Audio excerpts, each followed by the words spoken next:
Taste the Daily. Ariyalur அருகே கடந்த அதிமுக ஆட்சியில் அமைக்கப்பட்ட சாலையை சீரமைத்து தரக்கோரி கிராம மக்கள் ஆட்சியரிடம் மனு அளித்தனர். இலந்தை கூடம் கிராமத்தில் கடந்த அதிமுக ஆட்சியில் சுமார் 3 கிலோமீட்டர் தூரத்திற்கு தார் சாலை அமைக்கப்பட்டது. இந்நிலையில் இந்த சாலை விடியா ஸ்டாலின் ஆட்சியில் பராமரிப்பு இன்றி முற்றிலும் நாசமாகியுள்ளது. இதுகுறித்து அப்பகுதி மக்கள் மாவட்ட நிர்வாகத்திடம் மனு அளித்தும் எந்த நடவடிக்கையும் எடுக்காததால் ஆத்திரமடைந்த கிராம மக்கள் ஆட்சியரிடம் மனு அளித்தனர். விடியா ஸ்டாலின் ஆட்சியில் தகுதியற்ற சாலையால் இடுபொருளை வயலுக்கு கொண்டு செல்ல முடியாமல் சிரமப்படுவதாக விவசாயிகள் வேதனை தெரிவித்தனர். எவந்தகுடத்திலிருந்து தங்கசாலை வரை செல்லக்கூடிய சாலை 500 ஏக்கர் விவசாயம் உள்ளது. பிளம்படி கால்வாய் பாசன வாய்க்கால் கரையில் உள்ள தார் சாலை போடப்பட்டு 10 ஆண்டுகள் ஆச்சு. மறுபடி சீர் செய்யப்படவில்லை. குண்டும் குழியுமாக கிடக்கிறது. அதை எங்களுக்கு சீர் செஞ்சு கொடுத்தால் விவசாயத்துக்கு நல்லபடியாக இருக்கும். அரியலூரில் குடியிருந்த வீட்டை இடித்ததால் பொதுமக்கள் ஆட்சியர் அலுவலகத்தில் தர்ணா போராட்டத்தில் ஈடுபட்ட போது பெண் மயங்கி விழுந்ததால் பரபரப்பு ஏற்பட்டது. ஜெயங்கொண்டம் தொகுதிக்கு உட்பட்ட மருதூர் கிராமத்தில் 80 ஆண்டுகளாக வசித்து வந்த சுமார் 20க்கும் மேற்பட்ட குடும்பங்களின் வீடுகளை சாலை விரிவாக்க பணிக்காக அதிகாரிகள் இடித்ததால் கடந்த 5 நாட்களாக சாலை ஓரத்தில் வசித்து வருவதாக கூறி ஆட்சியர் அலுவலகம் முன்பு தர்ணா போராட்டத்தில் ஈடுபட்ட போது பெண் மயங்கி விழுந்ததால் பரபரப்பு ஏற்பட்டது. விடியா ஸ்டாலின் ஆட்சியில் அதிகாரிகளின் அலட்சியத்தால் சாலை ஓரத்தில் வசிக்கும் நிலைக்கு பொதுமக்கள் தள்ளப்பட்டுள்ளனர். ரோடு எடுக்கிறோம், ஹைவேஸ் ரோடு போடுறோம்னு சொல்லிட்டு 3 தடவை நோட்டீஸ் கொடுத்தாங்க. நோட்டீஸுக்கு சரி ரோட்டுக்கு தேவையான அளவு மட்டும் நாங்கள் பிரிச்சுருக்கோம் சார். எந்த ஒரு இதுவுமே ஃபுல்லாகவே எங்களை இடித்து இப்போ நாங்கள் வாழ்வாதாரம் இழந்து இருக்க கூட இடம் இல்லாமல் நாங்கள் ரோட்டில் தான் சார் பங்கி தின்னுட்டுருக்குறோம். எங்களுக்கு இடமே இல்லை. எல்லாமே இப்போ ஒரு 5 வீடு ரொம்ப அடிபட்டு எல்லாருமே பச்சை பிள்ளைகளை வச்சுக்கிட்டு ஸ்கூல் போகிற பிள்ளை கை குழந்தை மாசமாக இருக்கிறவங்க எல்லாருமே ரொம்ப கஷ்டப்பட்டு அந்த இடத்துல இப்போ 5 நாளாக ரொம்ப தவிச்சிட்டு இருக்கோம். எங்களுக்கு நீங்கள் தான் ஏதாவது ஒரு வழி சொல்லணும் சார். கிருஷ்ணகிரி மாவட்டம் போச்சம்பள்ளி அருகே அதிகாரிகளின் அலட்சியத்தால் தொடர்ந்து விபத்துக்கள் ஏற்பட்டு வருகிறது. சிப்காட் தொழிற்பேட்டை அமைந்துள்ளதால் பர்கூர் போச்சம்பள்ளி சாலையில் நாளுக்கு நாள் வாகனங்களின் எண்ணிக்கை அதிகரித்துள்ளது. இதனால் போச்சம்பள்ளியில் இருந்து ஓலைப்பட்டி சிப்காட் செல்லும் சாலை விரிவாக்கம் செய்யப்பட்டது.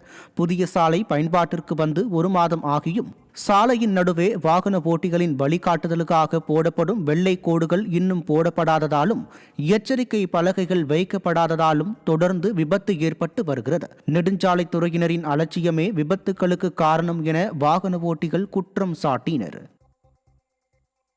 ராணிப்பேட்டை மாவட்டம் அரக்கோணம் அருகே நீர்நிலையில் வீட்டுமனை வழங்கப்பட்ட பழங்குடியின மக்களுக்கு மாற்று இடம் ஒதுக்க நடவடிக்கை எடுக்கப்படும் என அதிமுக சட்டமன்ற உறுப்பினர் ரவி உறுதியளித்துள்ளார்.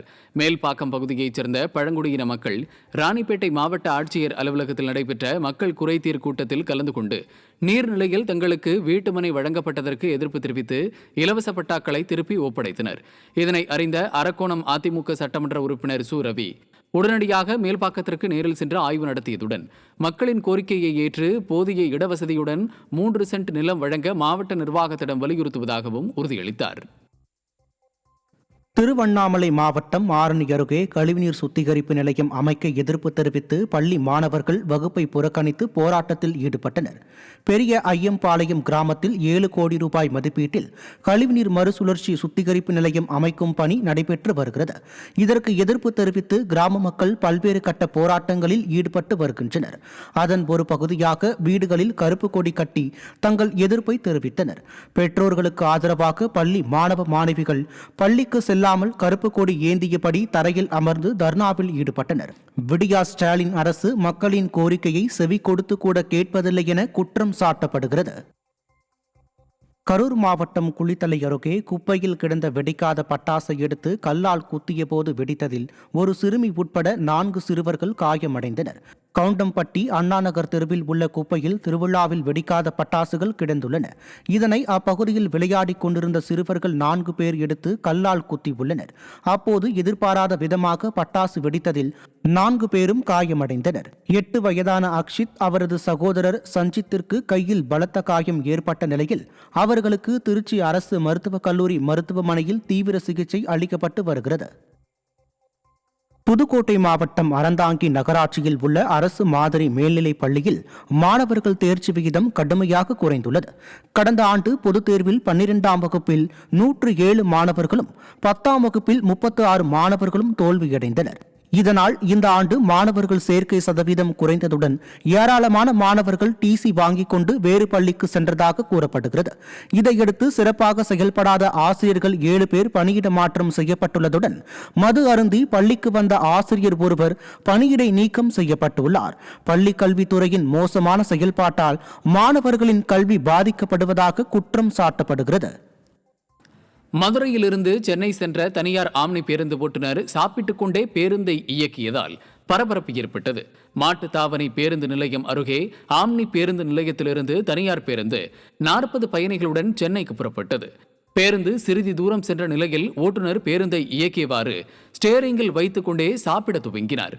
ஆபத்தான முறையில் உணவு சாப்பிட்டுக் கொண்டே பேருந்தை இயக்கிய ஓட்டுநரை பார்த்து பயணிகள் அதிர்ச்சி அடைந்தனர். பயணிகள் உயிரோடு விளையாடும் இத்தகைய ஓட்டுநர்கள் மற்றும் உரிமையாளர்கள் மீது விடியா ஸ்டாலினின் போக்குவரத்து துறை நடவடிக்கை எடுக்க சமூக ஆர்வலர்கள் கோரிக்கை விடுத்தனர்.